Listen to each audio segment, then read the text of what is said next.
Now, Mr. Keller, when you became mayor, it's fair to say that crime was one of your priorities to address with the city, correct?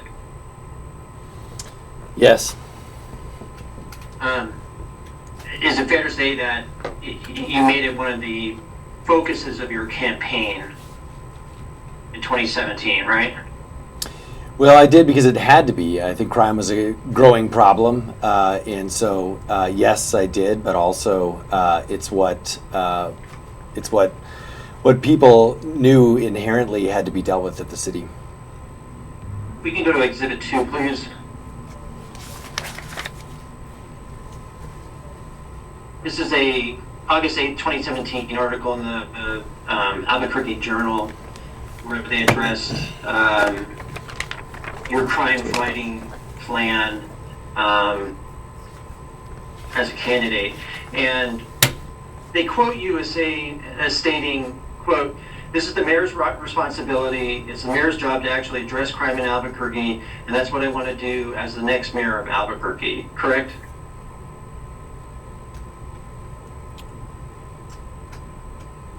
I mean, are you asking me if those are the words in this article? You said that, right? I mean, it sounds like something I would say, but you asked me to look at Exhibit 2. I don't see that actually in here, but... It's the second paragraph under your picture. Okay, I see that. Yeah. Okay. Are those words that you said? Yes. And then right above it, you stated, "It's unfortunate, but crime is absolutely out of control," correct? Yes.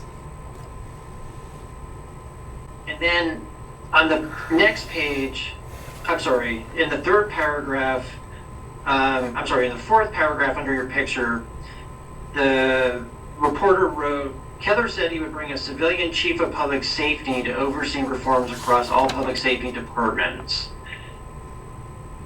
Did you ever, in fact, appoint or hire a civilian chief of public safety? We looked at it a lot and tried different ways to make it work. So definitely an idea that I was interested in, and I think in some ways we did once we understood. So we had the superintendent of police reform, which for a time was a civilian, and so part of that we did. But as I learned on the job, to chiefs, they typically, a police chief wants to actually not have another law enforcement person above them, and also neither does fire. So I think another challenge that we had was how to actually put that together. It also has to do with the person. I think I would still be open to the concept for the right person. We did not find the right person who could be that civilian in charge. And fundamentally, now we have this setup where we have two former judges and another expert who are like our own internal monitors, but they are civilians. And so we've still honored this concept. It's just come out in a little more detailed ways than just like the blanket, here's the person. So the short answer is, for your first term, you did not hire anybody to become the chief public safety officer, correct? Object to the form, you can answer. Well, we attempted to, and we looked at people, and in the end, we weren't able to do that. Okay. Do you know who Nick Backus is? Yes. Did he ever express an interest to you about being the chief public safety officer? Not directly. Indirectly? I think I heard later on, like a year after, that he would have been interested in that role, but he never brought it up to me. Do you have any knowledge as to whether or not he had been a previous chief of public safety officer for the city? I think he was, as I recall. On the next page of this exhibit, there's a quote from you where you state, "We're going to hire every single officer that we have $1 for." To do that, Keller said he would aggressively recruit officers from other agencies, and he would look at relaxing recruitment standards to bring them more in line with state standards that every other city in New Mexico follows. Did I read that correctly? Yeah. What recruiting standards were you considering relaxing in order to bring more candidates to the department back in 2017? So first off, we did really tried to recruit lateral hires, which is what this is about, and we did initially. We got a lot of lateral hires, and this was an idea actually that you helped with. So we had talked about the fact that one is at the time we didn't pay enough, so we worked on that, and we actually increased the pay of our officers. And then we knew that on the front end in the academy, there were, I think, a couple of things that we were looking at. One was, to the extent that people were getting knocked out because of physical standards. And so we tried to change like when and how that's measured and also prepare them better for physical standards.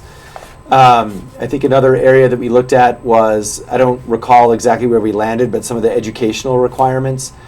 I know we also looked at that standardized test that they take, which I think we ended up still having to do, Nelson-Denny test, I think.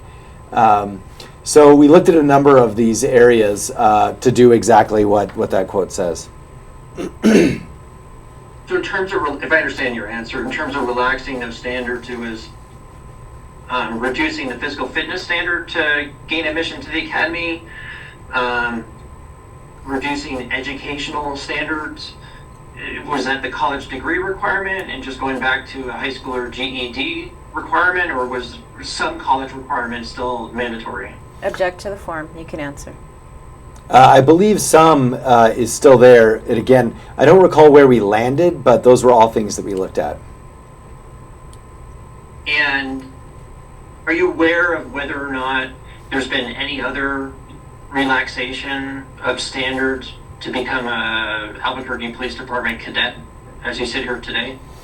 Well, we added in this separate academy, so the CNM Academy, and I know this is why the standards, there's a gradient of standards, because a lot of people who don't initially qualify, we move to the CNM Academy, and then they come back to us.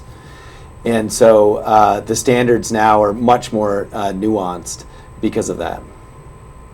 When you say nuanced, I mean, does that mean the standards are moving or are they fixed?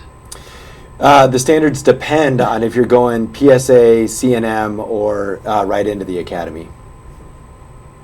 Are you aware of any hard disqualifiers for any applicant? I'm not. This is about the extent that I'm aware of the standards. What I watch is if they're sort of working both for the quality of officer we get, but also that we're not excluding people unnecessarily. We also, we had a number of efforts too to try and increase the number of women and the number of different ethnic groups that were underrepresented.